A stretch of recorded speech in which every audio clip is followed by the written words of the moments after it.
नमस्ते दोस्तों, आप सभी का दिल से स्वागत है। अगर आपको ये कहानी पसंद आ रही है तो कृपया आरपी स्टोरी चैनल को सब्सक्राइब करें, लाइक करें और अपने दोस्तों के साथ ज़्यादा से ज़्यादा शेयर करें। आपका एक छोटा सा सपोर्ट हमें और भी अच्छी कहानियां बनाने की प्रेरणा देता है। और हाँ दोस्तों, मुझे कमेंट करके जरूर बताएं कि आपकी कहानी कैसी लग रही है। आपके कमेंट हमारे लिए बहुत ही खास होते हैं। तो चलिए अब बढ़ते हैं आज की कहानी की तरफ। चैप्टर 9 मुझे धन्यवाद मत दो। इम्मा ने रॉबर्ट को नज़रअंदाज किया। वह किसी बात में उलझी हुई लग रही थी और अचानक बाहर की ओर दौड़ पड़ी।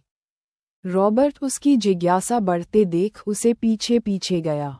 इम्मा मुख्य द्वार तक पहुंची और देखा कि वह आदमी जो उसे तंग करता था अभी भी दरवाजे पर किसी के नियंत्रण में था। वह बेतरतीब चिल्ला रहा था। इम्मा उसके पास गई और ठंडी निगाहों से बोली, तुम्हें कौन आने के लिए कहा? जैसे ही आदमी की नज़र इम्मा के पीछे खड़े व्यक्ति पर पड़ी, उसके चेहरे पर डर झलक गया।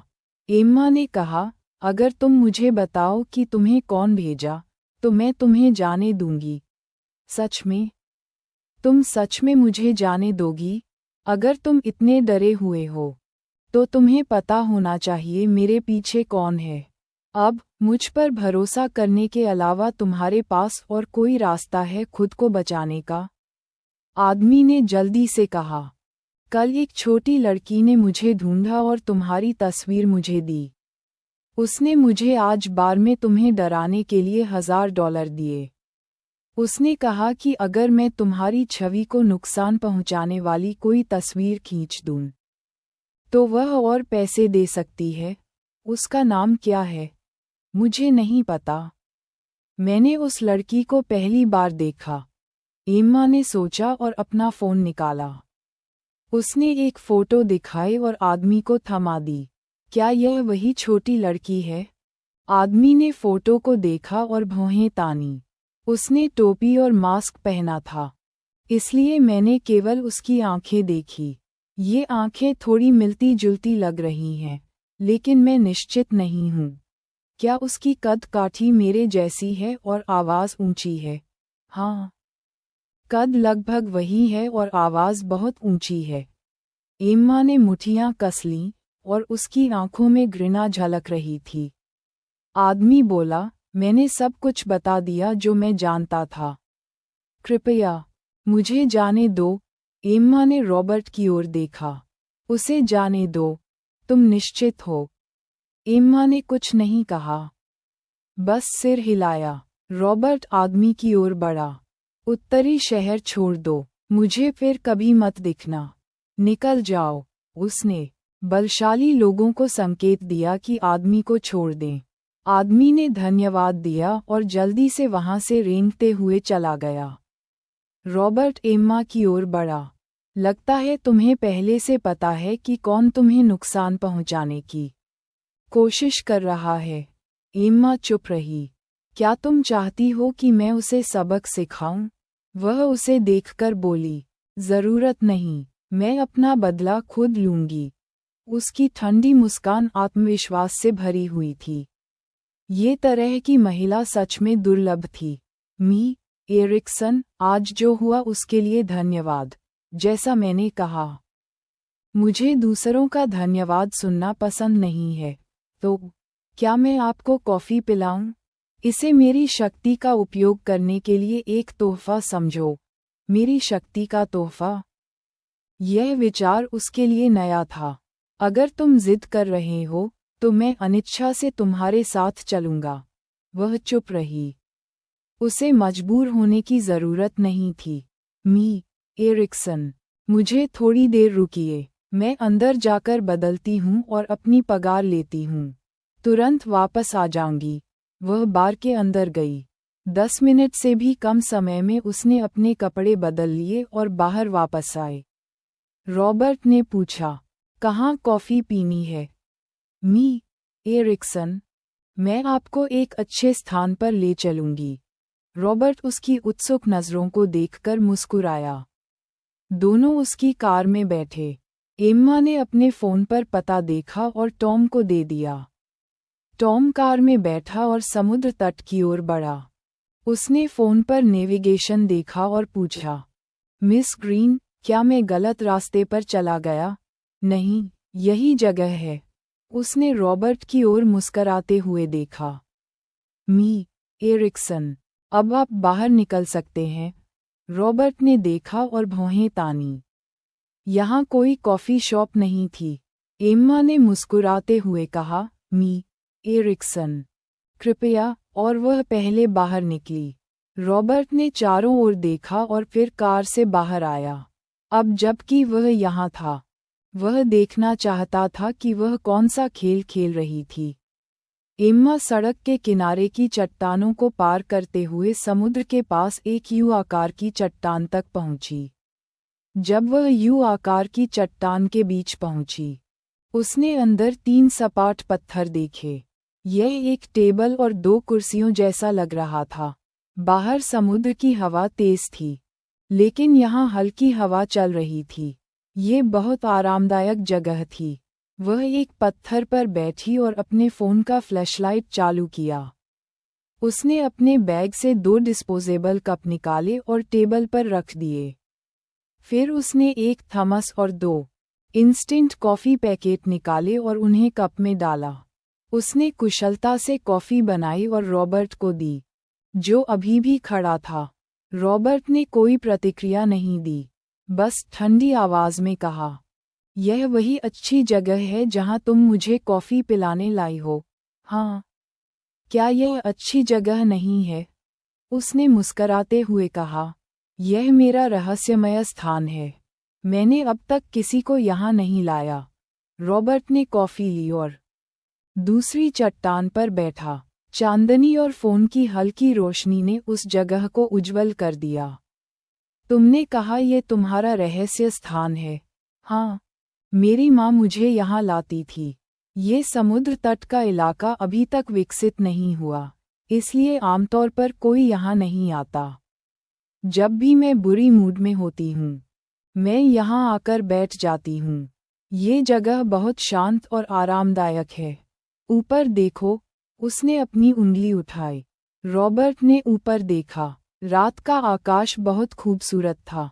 जब मैं यहाँ बैठकर समुद्र की हवा और लहरों की आवाज़ सुनती हूँ, इस खूबसूरत रात के आकाश को देखती हूँ, मुझे लगता है कि जिंदगी अच्छी है। भविष्य देखने लायक है। क्या तुम नहीं सोचते? उसने भौहें तानी। असल में नहीं, वह कंधे उचकाकर बोली।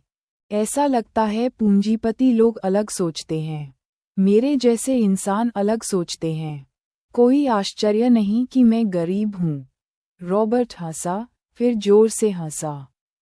वह आश्चर्यचकित होकर बोली, मी एरिक्सन, आप हंसना जानते हैं? वह आंखें घुमाता है।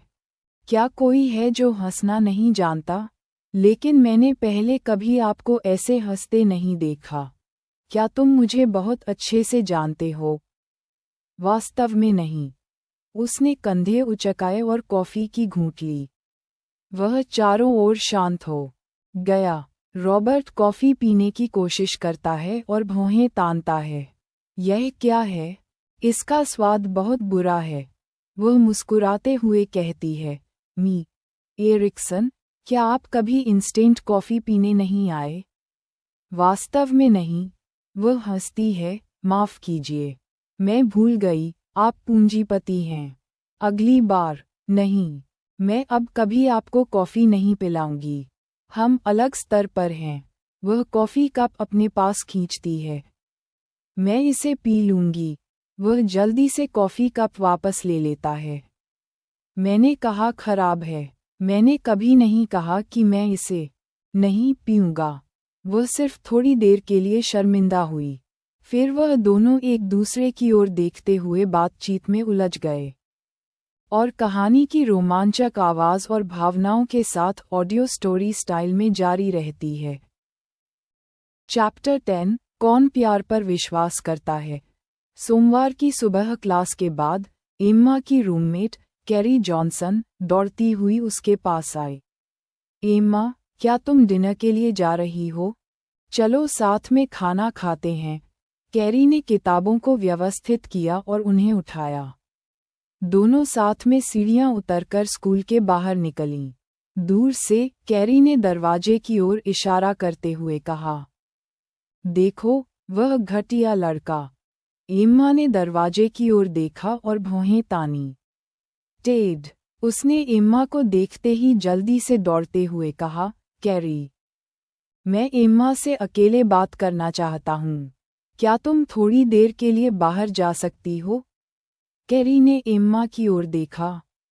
एम्मा ने मुस्कुराते हुए कहा, पहली कैफेटेरिया में जाओ और मेरा इंतजार करो, एम्मा। जैसे ही समय मिले, आ जाना। कैरी के जाने के बाद टेड ने नाखुशी से कहा, मैंने सुना है कि तुम हाल ही में रॉबर्ट एरिक्सन के साथ समय बिता रही हो। एम्मा ने ठंडी हंसी के साथ कहा, टेड, तुम्हें मेरे बारे में सवाल पूछने का क्या अधिकार है? एम्मा, तुम्हें सतर्क रहना होगा। तुम नहीं देखती कि रॉबर्ट एरिक्सन किस तरह का व्यक्ति है? अगर तुम उसके बहुत करीब गई, तो तुम्हें सिर्फ चोट ही लगेगी। मेरी बात सुनो, मैं ये तुम्हारे भले के लिए कह रहा हूँ। तुम मेरे भले के लिए कह रहे हो? तुम और क्रिस्टन मजाक कर चुके हो, फिर भी मुझे परेशान कर रहे हो। तुम वही मानते हो जो क्रिस्टन तुम्हें बताती है ना? क्रिस्टन ने मुझे कुछ नहीं बताया। एम्मा ने अपना बैग खोला, कुछ तस्वीरें निकालीं और उनके चेहरे पर फेंक दीं। मैं ये तस्वीरें क्रिस्टन को देने वाली थी, लेकिन आज मैंने उसे नहीं देखा। तुम मेरी मदद कर सकते हो कि ये तस्वीरें उसे पहुंच जाएं। असल में, उसने ये तस्वीरें टेड को दिखाने की योजना बनाई थी। वह जानती थी कि टेड का स्वभाव कड़ा और ईमानदार है, और वह किसी को पीछे से चीजें करने से नफरत करता है। अगर वह क्रिस्टन के असली चरित्र को देखता, तो क्रिस्टन कभी उसकी प्रेमिका नहीं बनती। टेड ने जल्दी से तस्वीरें पलटी। तस्वीरों में एक अंधेरी गली में एक महिला टोपी और मास्क पहनकर एक आदमी के हाथ में पैसे डाल रही थी। दूरी और अंधेरा होने के बावजूद, कुछ तस्वीरों में महिला साफ दिखाई दे रही थी। वह महिला क्रिस्टन थी। ये सबूत हैं। परसों, जब मैं बार में काम कर रही थी, तो मुझे एक हरामी मिला जो मुझे नुकसान पहुंचाना चाहता था। रॉबर्ट एरिक्सन ने मुझे बचाया। उस व्यक्ति ने सबको स्वीकार किया कि उसे किसी ने मुझे नुकसान पहुंचाने के लिए भेजा था। इसके अलावा कोई नहीं जानता था कि मैंने उस दिन रॉबर्ट एरिक्सन से मुलाकात की। और अब तुम जान गए। ये तस्वीरें आवश्यक सबूत हैं। टेड का चेहरा अचानक बदल गया। उसने हाथ बढ़ाकर एम्मा को अपने पास खींचा। उसका चेहरा चिंता से भरा हुआ। तुम ठीक हो? एम्मा ने उसका हाथ झटक दिया। टेड, उनसे सीखो। हम कुछ दिन अलग रहे, और तुम क्रिस्टन के साथ हो। क्या ये सच में इतना आसान है कि तुम झूठ बोलो? मैं क्रिस्टन के साथ नहीं हूँ। मुझे वह पसंद नहीं है। टेड ने भौहें तानी। मुझ पर भरोसा करो, मैं तुम्हें छोड़ना नहीं चाहता। टेड, मैं किसी को चोट नहीं पहुंचाना चाहती। मैं किसी औरत से किसी आदमी के लिए लड़ाई नहीं करना चाहती। मुझे जाने दो, मैं शांत जीवन जीना चाहती हूँ। फिर कभी मुझसे मत मिलना। वह उसके चारों ओर से चली गई। मैं तुम्हें नहीं छोड़ूंगा, टेड ने कहा। मैं हर दिन तुम्हें ढूंढूंगा और हर दिन बात करने की कोशिश करूंगा। मैं तुम्हें फिर से मुझसे प्यार करने पर मजबूर करूंगा। मैं तुमसे शादी करूंगा, एम्मा। मैं तुमसे प्यार करता हूँ। जितना जोर उसने लगाया, उतना ही पास खड़े छात्र ध्यान देने लगे। लोग सिर्फ खड़े थे, सोच रहे थे कि यह लड़का क्यों चिल्ला रहा है। एम्मा का चेहरा शांत था। जो व्यक्ति दावा करता था कि वह उससे प्यार करता है, उसने किसी और के साथ संबंध बनाया। प्यार, कौन विश्वास करेगा? दोपहर में जब कैरी क्लास में आए, वह उत्साहित होकर एम्मा के पास आए। बड़ी खबर, वह घटिया लड़का टेड ने क्रिस्टन को दोपहर में मारा। क्रिस्टन को मारा? एम्मा चौंकी। वह विश्वास नहीं कर रही थी कि टेड ऐसा करेगा। कई लोगों ने देखा कि क्रिस्टन टेड से मिलने गई और उसने उसे जमीन पर धकेल दिया। मैं तुम्हारे लिए खुश हूँ। आजकल वह हॉस्टल में क्या करती है तुम नहीं जानती, वह मुस्कुराई। यह मेरा और उसका मामला है। तुम लोग अपने तरीके से मेल जोल कर सकते हो, नहीं? कौन जानता है कि वह भविष्य में किसी और के बॉयफ्रेंड में दखल देगी या नहीं। लेकिन सच कहूँ, वह अपनी सीमा नहीं जानती। वह दैत्य प्रधान को कैसे पसंद कर सकती है जब तुम्हारे पास व्यक्तित्व और अकादमिक योग्यता दोनों हैं? वह क्रिस्टन को कैसे पसंद कर सकती है? एम्मा चुप रही और मुस्कुराए। प्रधान को मेरी पारिवारिक पृष्ठभूमि पसंद नहीं है। तुम ऐसा कैसे कह सकती हो कि उसके पूर्वज 18 पीढ़ियों से अमीर थे? कोई बड़ी बात नहीं है। मैं तुम्हारा समर्थन करता हूँ। एम्मा ने अपनी कोहनी से उसे हल्का सा थप्पड़ मारा। धन्यवाद। क्लास शुरू होने से 5 मिनट पहले क्रिस्टन गुस्से में आए। उसने दरवाजे पर खड़े होकर क्लासरूम में देखा और भीड़ में एम्मा को पाया। वह गुस्से में एम्मा की मेज पर तस्वीर फेंकती है। तुम निर्दयी हो, एम्मा। तुम निर्दयी हो। क्या तुम सोचती हो मैं तुम्हारे खिलाफ कोई सबूत नहीं ढूंढ सकती? इंतजार करोगी? कहकर उसने ठंडी नाक फुलाई और जाने लगी। कैरी ने तस्वीर उठाई और देखा। वह उलझन में थी। यह क्या है? एम्मा ने तस्वीर कैरी से ली और कैजुअली उसे फाड़ दिया। कुछ नहीं, क्लास शुरू होने वाली है। क्या तुम गुस्सा नहीं हो कि उसने तुम्हारे साथ ऐसा किया? क्या तुम कुत्ते को काटोगी जो तुम्हें काटता है? ठीक है। कैरी चुप हो गई। बदला लेने के मामले में मुझे याद रखना कि मैं तुम्हें कभी पार नहीं करूंगी। वह मुस्कुराई और तुरंत अच्छा महसूस किया। क्लास के बाद वह स्कूल छोड़कर एरिक्सन परिवार की विला गई। बस स्टॉप से घर लंबा था, लेकिन आज वह भाग्यशाली थी। वह थोड़ी दूर ही चली थी कि उसे रॉबर्ट की कार मिल गई। अंदर बैठते ही उसने मुस्कुराते हुए कहा, मी एरिक्सन, आप जल्दी लौट आए। घर में हाई स्कूल के बच्चे हैं। जरूर। मुझे जल्दी लौटना पड़ा। ठीक है। वह चुप रही। कार विला में पहुंची। दोनों कार से बाहर उतरे। एम्मा ने कहा, मैं पहले सैमुअल के पास ट्यूशन देने जाऊंगी। रुको, मैं आज तुम्हारे प्रधान से मिलने गया। उसने उसके सामने आकर कहा। वह हैरान हुई। तुम उन्हें जानते हो? शायद। मुझे उनसे कुछ बात करनी थी। एम्मा ने सिर हिलाया। ठीक है। क्या तुम नहीं जानना चाहती कि हमने क्या कहा? उसका चेहरा उदासीन था। मैं जिज्ञासु नहीं हूँ।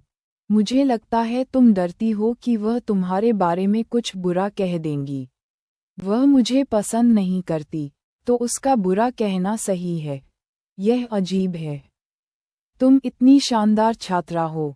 उसे तुम्हें नापसंद करने का कारण क्या हो सकता है? कौन जानता है? शायद क्योंकि वह बूढ़ी और कमजोर है और मेरी जवानी को देखकर ईर्ष्या करती है। या फिर मेरी सुंदरता से जलती है। रॉबर्ट ने सिर झुकाया। यह महिला, वह मुस्कुराई। मी एरिक्सन, मैं अब सैमुअल के पास ट्यूशन देने जा रही हूँ। आखिरकार मेरी फीस घंटे के हिसाब से है। वह आगे बढ़ी, लेकिन पीछे से उसका शांत स्वर आया। तुमने स्कूल में शिक्षक बनने का विकल्प क्यों चुना? वह ठहरी। तुम्हारी पढ़ाई और क्षमताओं के साथ तुम किसी भी टॉप 100 कंपनी में जा सकती हो और अच्छी नौकरी पा सकती हो। फिर भी तुम स्कूल में रहना चुनती हो। इसका कारण? क्या मुझे वास्तव में कारण चाहिए? वह उसे देखती है। हमेशा कोई कारण होता है। शायद। मेरी बड़ी महत्वाकांक्षा नहीं है। मैं सिर्फ शांत जीवन जीना चाहती हूँ। वह उसे देखता है। ये तर्क क्या था? क्या तुम्हें नहीं लगता कि बड़ी कंपनी में तुम्हारा जीवन साधारण नहीं होगा? हाँ। मुझे चालाकियां करना पसंद नहीं। किसने कहा कि बड़ी कंपनी में काम करना मतलब दूसरों के खिलाफ चालाकियां करना? वह हंसती है। TV series? तो तुम्हें भविष्य में टीवी कम देखना चाहिए। असल में उसने अब तक देखी सभी टीवी सीरीजें अपनी एक उंगली पर गिन सकती थी। ठीक है, मैं स्वीकार करती हूँ। अब क्या मैं तुम्हारे भाई को ट्यूशन दे सकती हूँ? वह मुड़ी और चली गई। वह भौहें तानी। उसके आंखों में थोड़ी जलन और ईर्ष्या थी। एम्मा बिना जवाब दिए चली गई। अगले दिन दोनों कार में निकले। रास्ते में उसने पूछा, तुम्हारे आज रात के कोई प्लान हैं? वह उसे देखती है। काम रद्द करो, मुझे वाइन टेस्टिंग में जाना है। मेरे साथ आओ। इसे मेरे द्वारा बार में तुम्हारी मदद के लिए इनाम समझो। मैंने तो पहले ही धन्यवाद कहा था। मेरे अनुसार वह धन्यवाद नहीं था, ये तो यातना थी। यह मुझे अच्छा महसूस कराता है। यही धन्यवाद है। वह भौहें तानी। वह पूंजीपतियों की तरह कभी सोच नहीं पाएगी। मैं पहले ही स्पष्ट कर दूं, मैं न तो पीऊंगी और न तुम्हें किसी प्रकार की एस्कॉर्ट सर्विस दूंगी। वह उसे ठंडी नजरों से देखता है। खुद को अधिक मत आंको। तुम पर्याप्त योग्य नहीं हो। वह भौहें तानी। ये भयंकर आदमी क्या कह रहा है? उसे गुस्सा आता है। वह उसकी ओर कान में फुसफुसाया, बिस्तर में तुम्हारी कला इतनी अच्छी नहीं है। उसका चेहरा लाल हो गया। उसने उसे धक्का दिया और किनारे से देखा। यह आदमी बेहयाई में शर्मनाक था। वह सिर घुमाकर मुस्कुराया और खिड़की की ओर देखने लगा। दोपहर की क्लास खत्म होने के बाद जब वह स्कूल छोड़ रही थी तो उसे टॉम और रॉबर्ट की सचिव ने पिक किया। सचिव उसे ड्रेस खरीदने ले गई। एम्मा ने मेकअप किया, बाल संवारे। उसने शीशे के सामने खुद को देखा और खुद को पहचान नहीं सकी।